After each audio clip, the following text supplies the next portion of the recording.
I don't think Trumpism is that transferable. I think the Democrats are in a good position. Here's why. So I wouldn't count them out at all. All his opponent has to do is put up his picture and say, would you buy a used car from this man?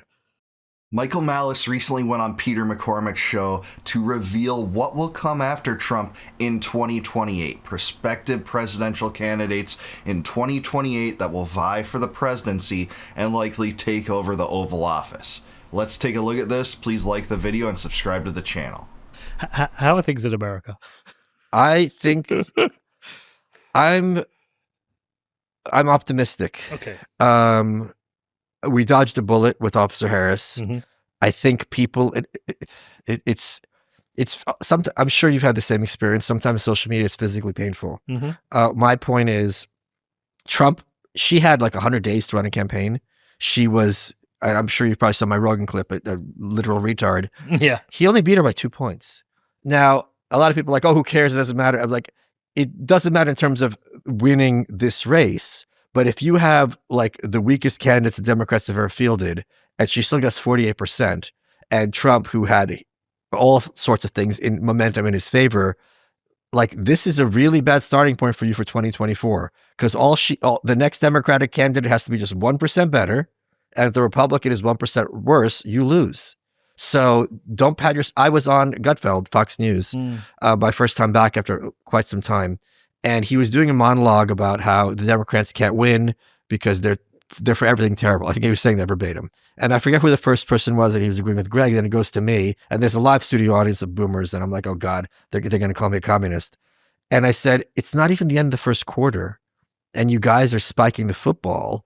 The Democratic Party in America is the oldest political party on earth. The only thing they care about is seizing and maintaining power. They will throw anyone under the bus that they need to do so. So if you think this is just the end of them, you're crazy. And yeah, I agree with them on that. I mean, in some ways, I do agree with the sense that we dodged a bullet with Harris because she didn't offer anything of redeeming value, even in terms of rhetoric, compared to Trump. But it's not like U.S. policy is panned out in a way much different than what would result from a Harris presidency.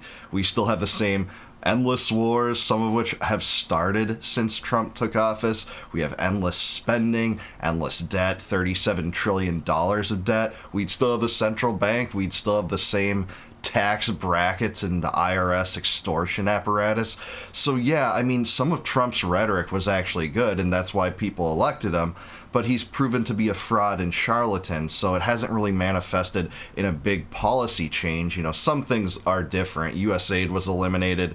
You know, he signed some executive orders ending DEI in the executive office, so there's some redeemable things, but I don't think this would have panned out much differently. The other thing I quickly want to say is Malice is talking about Trump winning by 2 points. He's talking about the popular vote, and that's not how the U.S. elects presidents. We do it through the Electoral College, in which state-by-state electors are elected to cast their ballots in the Electoral College.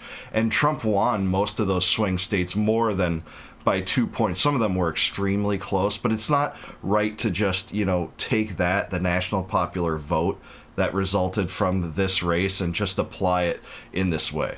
Thankfully, the rest of the panel agreed with me, and they're like, you're right, it's a long-term thing. When all those union people voted for Boris Johnson, the Labor Party were calling them racists. Mm-hmm. So if the Labor Party can turn on labor unions, there is nothing these people wouldn't turn on to maintain their hold on power, including the British people themselves. So just be very aware of what you're up against. How do you think Trump's done? I think he's done super. I think he's overperformed. Okay. I think he's superbly overperformed. I did a brief book about it called Not Sick of Winning, History of President Trump's First 100 Days, because every day there was a win. And I was like, oh, is he going to keep it up? And he did. I had Lynn Albrecht on my here's the thing. I had Lynn Albrecht on my show. Can we talk about these libertarians who were annoyed that Ross got out on day 2 instead of day 1?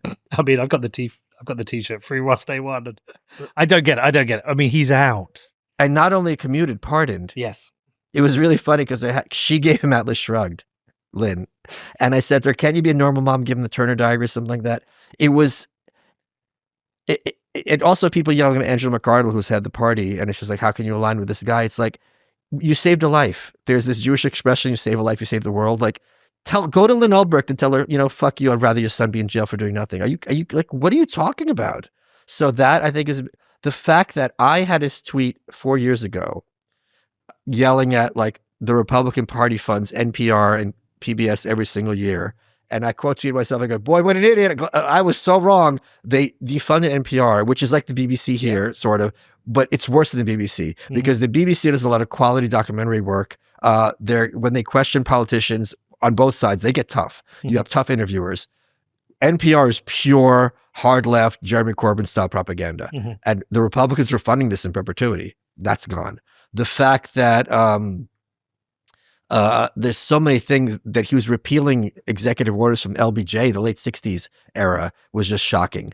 The fact that all these people being sacked overnight with no remorse or recourse. The fact that he ended DI in the federal government and all these people are out of work. It's just selling federal buildings. There's so many things he's done that I think were excellent. And yeah, I mean, I'm all for everything he's talking about here. I'm very glad Ross Ulbricht is freed. I'm a libertarian. I know Angela McArdle. I was involved in the Libertarian Party for a long time. I still am involved to some extent. But I don't agree with him in terms of that he's overperformed. All these things are great in addition to essentially gutting U.S. aid. Yeah, they did preserve some of those employees that rolled up under the State Department, but by and large, that's good. Withdrawing from the World Health Organization, that's good.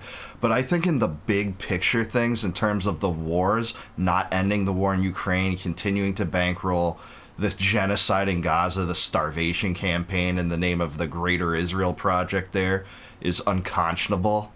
To drop U.S. interests in negotiating with Iran for the sake of a war versus Iran on the side of Netanyahu, where regime change was placed on the table there, that is unconscionable.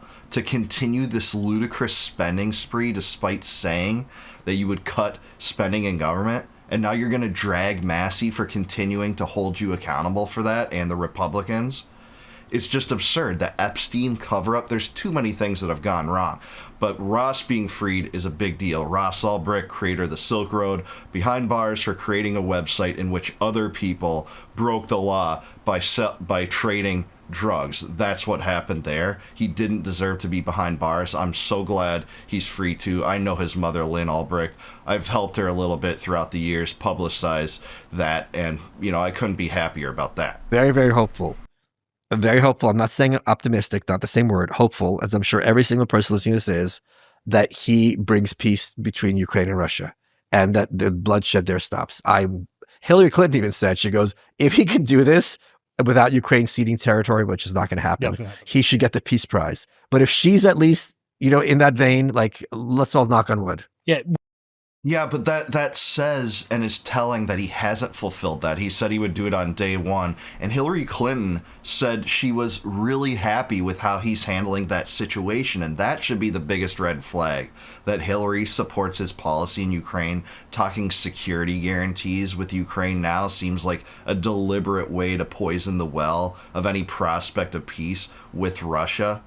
And then there's this idea that there's just going to be a proxy war. Instead of sending the arms directly from the United States to Ukraine, they'll just create a middleman, send them to European powers, which then are sent to Ukraine.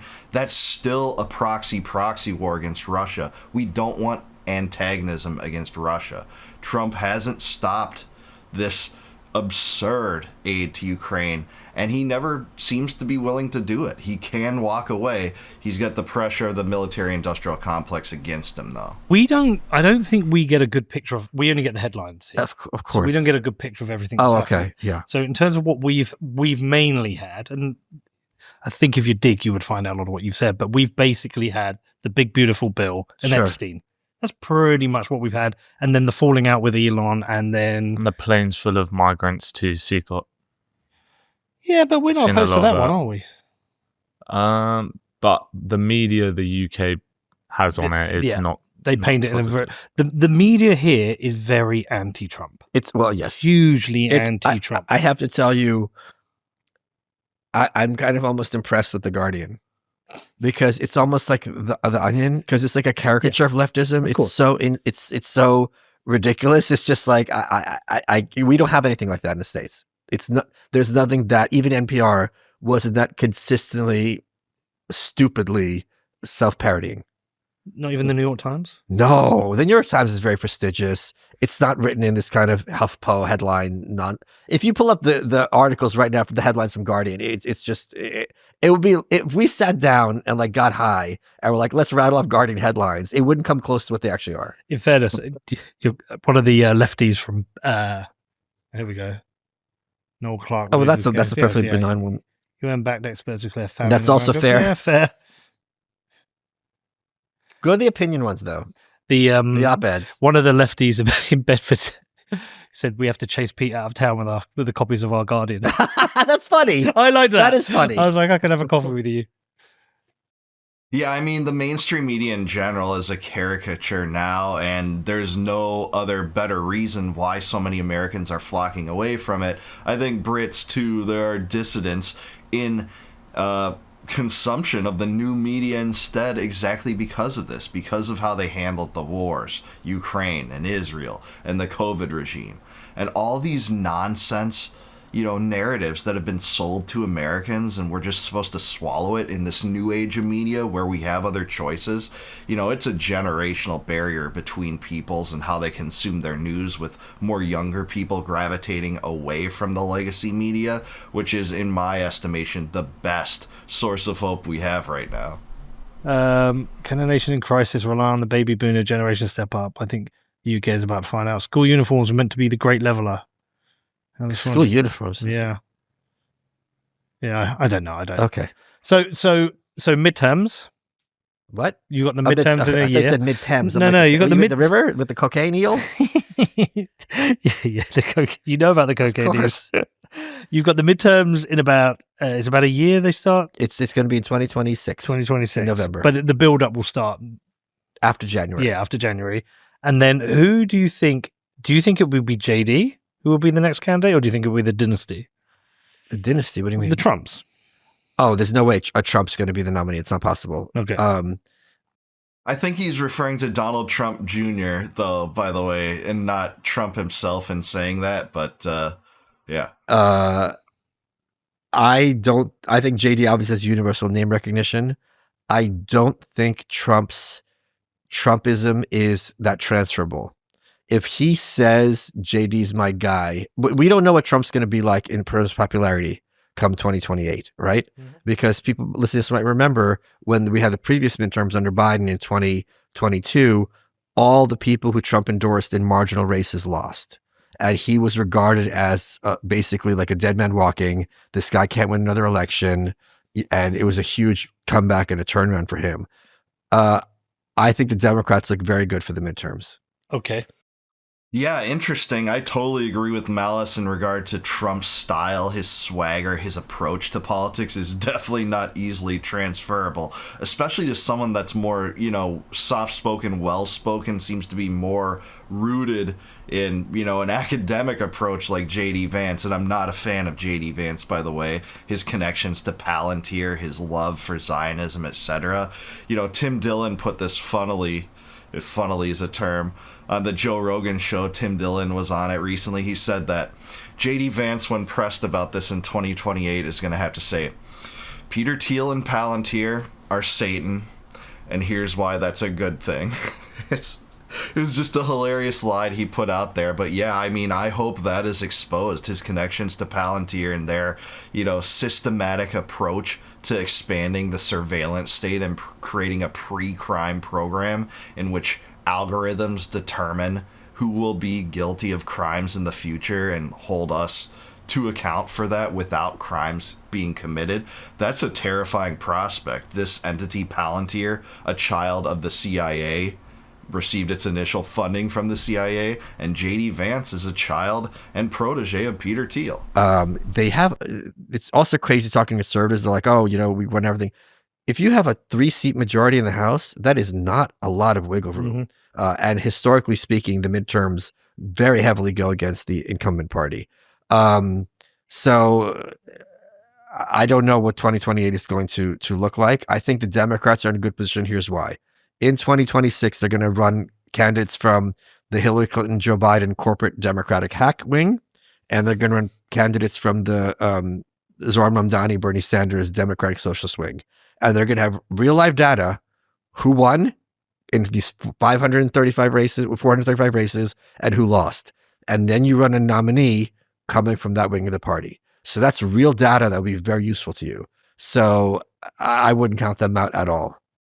Yeah, also Trump's approval rating has plummeted. It started his highest ever, combining the first term and the second term. He had his highest approval rating as he stepped into the Oval Office in January and February, and that's gradually plummeted and plummeted and plummeted, and the Epstein cover-up really plummeted it far. But there's also other things eating away at it, like his unending, ceaseless support of Israel, looking the other way on the genocide in Gaza, refusing to disengage U.S. resources from the war in Ukraine, continuing the spending, etc. I rattled off some of those other things earlier in this video, but his approval rating is going down.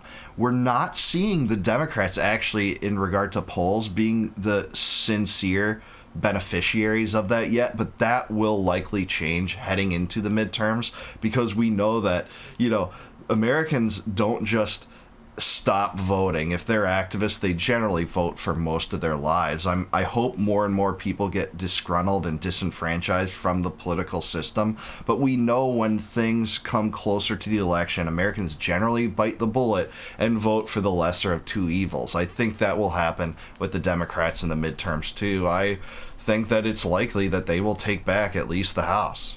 Do you think Newsom's going to run? I think he has no chance. He's 100% going to run. Yeah. If he's smart, because he hires someone who's good at social media, and he's getting kind of this carpet bombing of social media. Yeah. Every poll I've seen has him doing the worst among Democrats. I will destroy his campaign in one sentence. Go on. One sentence. All his opponent has to do is put up his picture and say, "Would you buy a used car from this man?" He's a wrap. You could also put him and then the backdrop of wildfires raging on throughout California over and over, and all the incompetency and corruption in dealing with those. Or you could put his picture transposed over a poop map of all the human excrement that's found throughout San Francisco. There's so many ways to destroy this clown, but he does have some prominence in the party. He's considered, a slick, smooth talker, and he's out on the media trail doing independent media and a new podcast, something that very few Democrats have been willing to do. And that's a departure into the future, and I think correctly sensing that that's the new way forward to get your message across. So we'll have to see. I think it'll be people like him and AOC and Gretchen Whitmer, boring candidates, and maybe not boring in the way of AOC, but people that, the American people have known for a long time. Not too much has stuck to them, But AOC, I think, is moving away from a lot of the woke insanity by taking the pronouns out of her bio, starting to discard, liking her gravitational pull toward the trans kids issues and things like that have just been sabotaging Democrat campaigns and haven't been effective in getting them elected. So we'll have to see what that crop of Democratic candidates is like. There's no way he's going to get the nomination. They wouldn't give it to him. California is fairly or unfairly, I think very fairly, but fairly unfairly in America is regarded as emblematic of what's wrong with big cities and big states. So you can't sell him to the swing country. It's not going to happen. And they know this. My friend told me that even on Reddit, which I would never go to, except for actually one subreddit I read, that even there, it's okay to discuss that we need to run a middle-aged white man next time.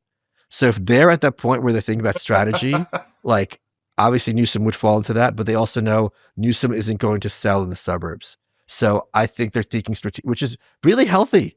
It's very healthy to have a left driven by strategy and what can we do that people respond to people's wants, as opposed to ideology and this kind of whatever you party, your party psychosis. Well, the Democrats have really thrown the towel on the woke ideology if they're at the point of saying, hey, we need to run a middle-aged white guy the next time. That is hilarious to me. I have no doubt that, some people are pitching that. And another thing that Michael could have suggested here is the fact that, Kamala Harris came from California, and he's right. California is emblematic with everything that's wrong and backward to large swaths of America, not the liberal establishment, but large swaths of America, including right-wingers, the dissident right, and even dissident leftists who can't seem to swallow the fact that the liberal establishment, the Democratic establishment, is a corporate establishment. They favor corporate welfare just as much as, right-wing conservatives do.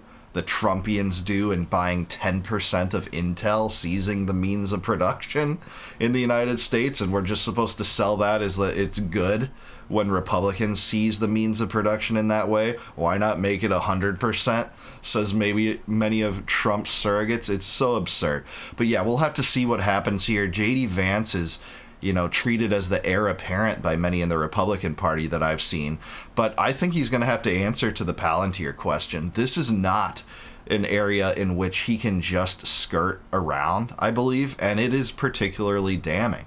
We have the new media now. He can't get away from the podcasters and the questions and the hullabaloo surrounding that. And that's why Tim Dillon's comment is kind of funny, but maybe true, that he'll have to say, Peter Thiel and Palantir are Satan, and here's why that's a good thing. And just run with that, I guess.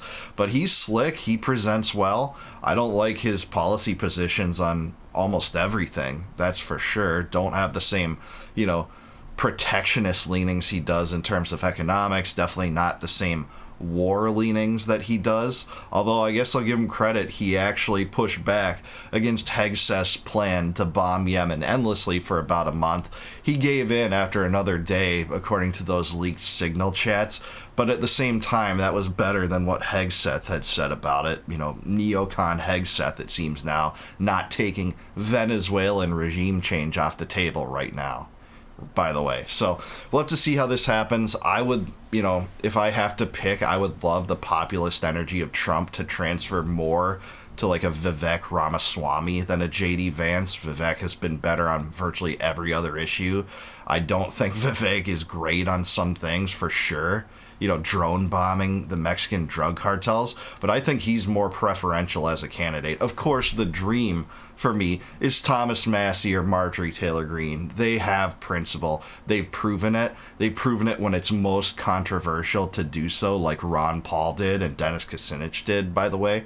Those sorts of people. And those would make dream candidates, and even if they would be held out of the political process, and they would, their party would do everything they could to stop them, throw, everything they have against them in their pursuit of the candidacy and the nomination. But it would be a way to message. It would be a way to spread the word on dissident ideas in a time where they're more acceptable and more pervasive than ever in the new media. So we'll have to see where this goes. But Michael made some good points. I don't think Trump is overperforming by any stretch. I think by any dissident's imagination, he's underperforming by far. And that's even in accordance to those of us who had low expectations for Trump. I think he's underperforming my low expectations for him. But I do want to hear from what you guys think. Let me know down below. Is Trump underperforming? Who are going to be the nominees in 2028? And will the midterms prove anything or swing anything? Let me know in the comments down below. Please like the video, subscribe to the channel, also subscribe to Peter McCormick.